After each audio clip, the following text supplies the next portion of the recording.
Rai bait Shaming iwan bang rai La jing ya ro Shaming ikwa ban ai Ban dun sawa Ya kerjang ba kodor tang Ban raya ro Ya kerjang ba tiang tang Ni day ki kun Ba iki jong ule Na mariangi La jing im u ai e Ula sius pa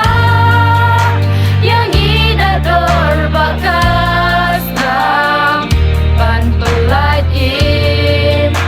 Yang ina kibor bomban Right no yala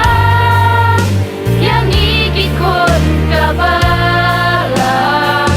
Ikun sablang Bat ikipersaran Bahir lain Basyan yang tak hamil Bahir losdur Barak kaji syai jombe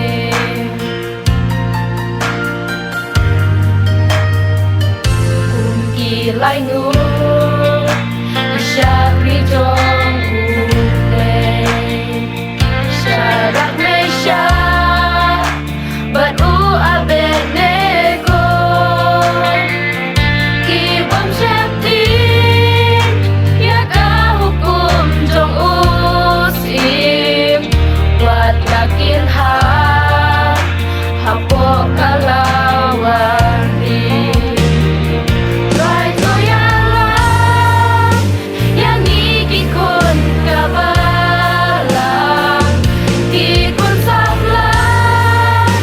Bat ikipersaran Bahir lain Basyan yang tak hamil Bahir losdur Barak kaji syai jombe